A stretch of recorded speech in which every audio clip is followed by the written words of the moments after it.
আমি আব্দুল মাজিদ। একজন সাধারণ সেলসম্যান, বড় একটা স্বপ্ন নিয়ে প্রতিদিন লড়াই করে চলেছি। একজন সেলসম্যানের জীবন দ্বিতীয় দিন। আজও ভোরের আলো ফোটার আগেই ঘুম থেকে উঠেছি।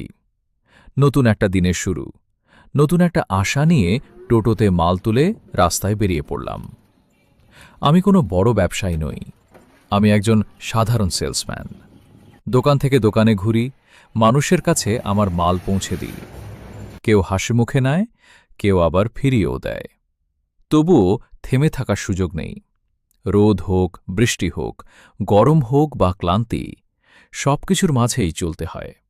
কারণ দিনের শেষে আমার পরিবার আমার অপেক্ষায় থাকে। তাদের মুখের হাসিটাই আমার সবচেয়ে বড় শক্তি। আমার মাসে বেতন মাত্র 10 থেকে 12,000 টাকা। হয়তো খুব বেশি নয়, কিন্তু এই টাকাটাই আমার সৎ পরিশ্রমের ফল।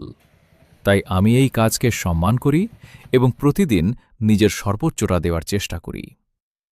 এই ভিডিওটা কোনো অভিনয় নয়, কোনো সাজানো গল্পও নয়। এটা আমার বাস্তব জীবন। আমি চাই আপনারা আমার এই ছোট্ট পথ চলার সঙ্গী হন। যদি আমার এই পরিশ্রমের গল্প আপনার হৃদয় ছুঁয়ে যায়, তাহলে ভিডিওটা ভালো লাগলে একটি লাভ দিয়ে পাশে থাকবেন।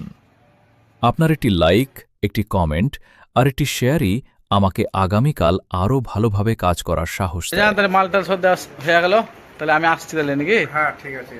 হ্যাঁ থাকো, যাই, অন্য দোকান যেতে হবে, শিয়াল মারা যাবো বাবা। হ্যাঁ হ্যাঁ ঠিক আছে ভাইজান।